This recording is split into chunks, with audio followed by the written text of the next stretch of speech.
Hola, ¿qué tal? Muy buenas tardes. Un gusto poder estar con toda nuestra audiencia aquí en Latinoamérica. Estamos iniciando una nueva semana con una tensión entre Colombia y Ecuador, una guerra arancelaria que se ha ido agudizando a partir de este 1 de marzo. Ya entró en vigencia esta denominada tasa de seguridad del 50% impuesta por Ecuador sobre los productos colombianos y estaría listo ya, de hecho ha trascendido a través de medios sociales este decreto que tendría preparado Colombia para más de 250 partidas de productos ecuatorianos. Además, debemos decir que en el Carchi, de momento, ha quedado en suspenso esta paralización que había sido convocada. Parece que hay una apertura para poder dialogar, no por mucho tiempo seguramente, pero al menos es un aliciente que no se haya cerrado la frontera común. En este sentido, también mencionar que continúan las divergencias entre Ecuador y Colombia a nivel de seguridad, puesto que el ejército colombiano había presentado una información sobre un operativo espejo que había realizado en coordinación con el ejército ecuatoriano, el cual termina negando la validez del mismo, lo cual da cuenta de la profundidad y el alcance que está teniendo esta guerra arancelaria que sobrepasa justamente ese tema. En este ambiente han sido 13 los ministros de producción ecuatorianos quienes han presentado una carta abierta al gobierno nacional en la cual se les solicita que se sienten a dialogar con Colombia, puesto que los efectos pueden ser realmente devastadores para nuestra economía. Revisemos dos de los puntos más destacados de esta carta suscrita por 13 exministros de Estado, ustedes lo están revisando ahí, esta es la carta que fue publicada, y en el punto número 4 se señala, hemos hecho un llamado a los gobiernos de ambos países para restablecer de manera urgente los canales de diálogo diplomático al más alto nivel, que permitan definir las acciones prioritarias en materia de seguridad en la frontera binacional terrestre y marítima, desmontar las medidas restrictivas al comercio binacional recientemente implementadas por ambos gobiernos, tasa de seguridad del 50%, aranceles del 50%, prohibición de ingreso por vía terrestre para algunos productos y la prohibición de venta de energía eléctrica de proveedores privados por parte de Colombia y redefinir una agenda de trabajo binacional de mediano y largo plazo a través de los mecanismos binacionales de diálogo existentes. La recomendación en el punto 5 se señala que se recomienda a las autoridades de ambos países retomar y honrar los compromisos en el marco de la Comunidad Andina de Naciones y superar las diferencias comerciales que pueden existir de ambos lados de la frontera en el marco del diálogo y las instancias previstas en el sistema de integración subregional. Se puede ver la firma de los exministros, entre ellos Natalie Celi, Eduardo Egas, Jorge Illingwood y, por cierto, Julio José Parado, exministro de Producción y Comercio, con quien vamos a dialogar en este mismo instante. Bienvenido, gracias Julio José por este espacio. Primero, ¿cuáles son ya los efectos de esta situación que vive el Ecuador? Bueno, muchísimas gracias por la entrevista. A ver, mucha preocupación, mucha incertidumbre, ese es el primer efecto que hemos tenido, pero ya específicamente, mientras se han puesto en vigencia el 30% de arancel de parte del Ecuador a las importaciones de Colombia, el efecto directo ha sido una caída de cerca del 70% de la producción importada desde Colombia hacia el Ecuador. Y esto ya lo que trae es un efecto, digamos, de cadenas productivas y sectores donde estamos viendo, ¿no es cierto?, un menor abastecimiento de ciertos productos o aumento de ciertos costos para las empresas. ¿Puede ser mayor? Claro que puede ser mayor, porque todavía hay empresas que están aguantando, digamos, este shock comercial con el stock que tenían guardado desde el inicio del año pasado. Entonces, a medida que pase el tiempo y se profundice el arancel y se mantenga con más tiempo, peor si se agrava al nivel de 50%, veremos ya un efecto real en los mercados, tanto en precio como en costo. En el caso de que se aplique esto que estamos viendo, este decreto borrador en Colombia, más de 250 productos castigados con este 50% de arancel, ¿qué puede ocasionar eso?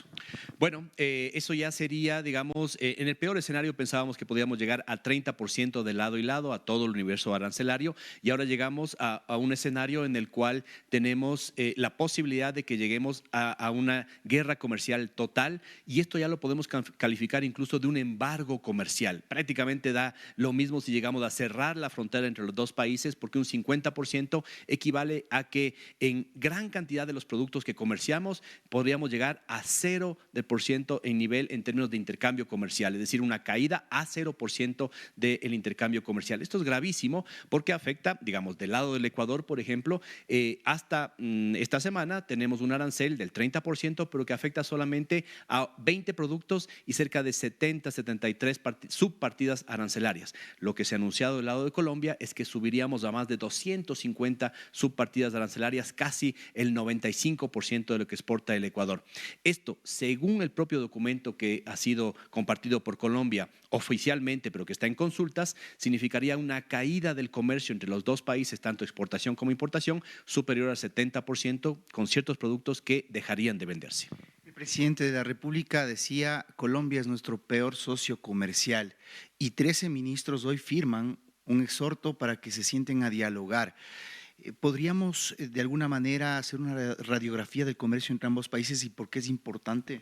A ver, primero, Colombia es nuestro quinto socio comercial, en algunos momentos ha llegado a ser el cuarto socio comercial más importante del Ecuador. No podemos decir que porque tenemos una balanza comercial negativa, calificar a un país o la relación comercial con Colombia de ser la peor que mantenemos en este momento, porque si es que esa es la vara con la que vamos a medir, nosotros tenemos un déficit comercial con la China y con Estados Unidos y no podemos referirnos de la misma manera.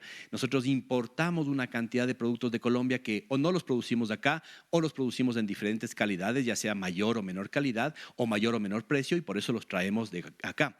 Tenemos una relación comercial con Colombia histórica, como lo poníamos justamente en el comunicado de ministros, evidentemente más de 200 años, pero en los últimos 40 se ha profundizado y tenemos uno de los intercambios comerciales más intensos de la región, con una frontera muy, muy dinámica de ida y vuelta, y lo que estamos logrando hoy por hoy es prácticamente paralizar ese dinamismo comercial, pero además hay una cantidad de inversiones de lado y lado colombiano y ecuatoriano que se ven afectados, mucho más con la incertidumbre de lo que pueda pasar con esta anunciada tasa de 50% del lado de Colombia a estos 250 productos. ¿Hay precedentes históricos de que algo así, una guerra comercial, se haya producido en Latinoamérica con esta magnitud?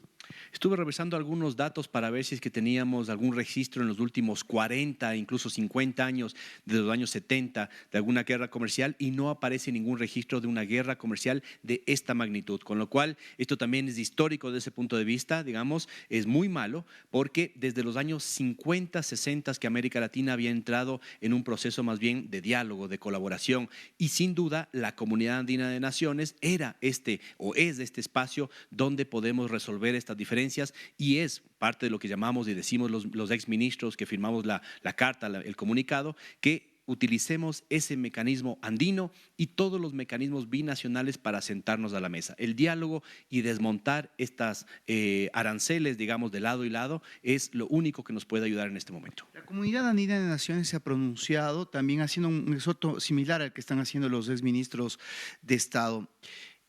¿Esto es ilegal? ¿Este 50% de arancel dentro de los acuerdos de la Comunidad Andina es ilegal? ¿Puede acarrear consecuencias en ese organismo?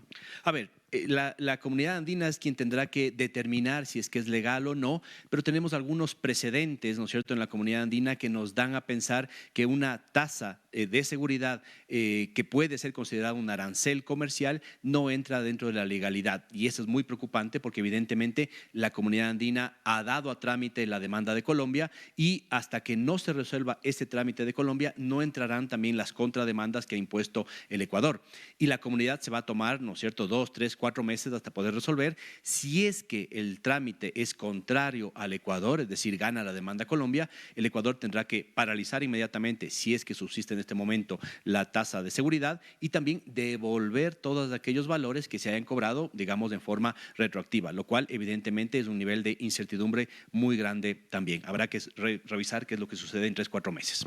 En Carchi, los transportistas no fueron finalmente el día de hoy a paro, pero decían una frase que me parece importante: estamos de acuerdo en el cuidado de la seguridad fronteriza, pero no mezclemos con el ámbito comercial.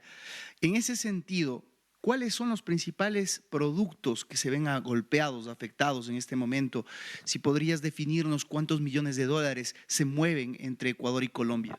Sí, a ver, el comercio total de ida y vuelta, digamos, supera los 2.800 millones de dólares, con una balanza comercial favorable, en este caso hacia Colombia. El Ecuador exporta hacia Colombia alrededor de unos 800 a 1.000 millones de dólares, dependiendo del año, y le importamos de Colombia un poquito más de 2.000 millones de dólares, digamos, ¿no? Entonces, el tema ahí es justamente que el efecto directo que hemos sentido es sobre reducción de importaciones desde Colombia hacia el Ecuador, y ahí tenemos productos tan importantes como medicinas, productos cosméticos, productos de limpieza, pero también algunos productos que utilizan insumos o empresas que utilizan insumos que vienen de Colombia para producir, digamos, el tema manufacturero, plásticos, caucho, metales, papeles, cartón, etcétera, que vienen de Colombia en gran medida.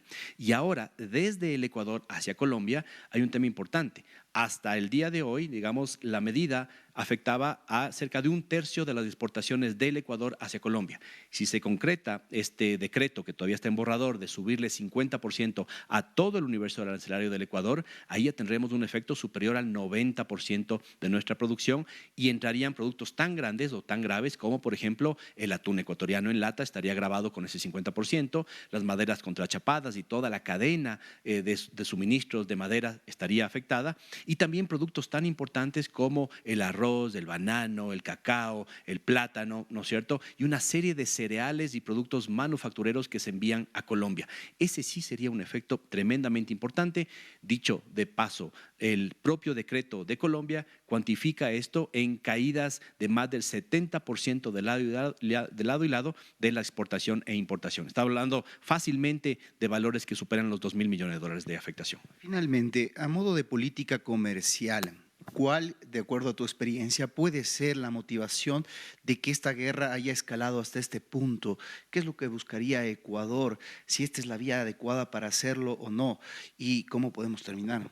A ver, lo primero es lo evidente, digamos, ¿no es cierto? El gobierno del Ecuador sí está buscando que haya una mejora en las patrullas, en el tema de seguridad, en control del narcotráfico en la frontera, y creo que ese es un objetivo loable y que desde el Ecuador lo empujamos, y que desde el lado de Colombia también los exministros piensan que es muy importante que el gobierno colombiano y sobre todo de Petro vuelva a tener control en la frontera. Pero el tener una guerra comercial con Colombia no ayuda a que podamos luchar la guerra contra el narcotráfico, la guerra de la inseguridad. ¿Cuál es entonces el camino que tenemos que seguir? Creo yo que un llamado a que un tercero, ojalá sea la CAN u otro país, pueda mediar en esta situación.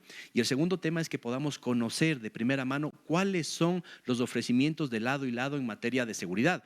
Hubo esta reunión, ¿no es cierto?, en Cancillería hace pocas semanas. El Ecuador dice que hubo compromisos, Colombia dice que no hay compromisos, con lo cual lo que tenemos que saber es exactamente a qué atenernos de lado y lado, y que la ciudadanía, los medios, los empresarios podamos también saber cuáles son los compromisos para poder ir avanzando. Pero esta situación es insostenible, ya estamos llegando a niveles, digamos, históricamente altos para América Latina en términos de aranceles. Gracias. Ahí tienen la voz de Julio José Prado, exministro de Producción y uno de los firmantes de los 13, en donde se exhorta al gobierno nacional a que el diálogo sea la vía para superar y destrabar, desmontar esta tasa de seguridad y evitar que Colombia ya implemente este 50% de reciprocidad, ya no sobre 23 productos, sino más de 250, lo cual, pues como lo decía Julio José, podría constituir un verdadero embargo comercial.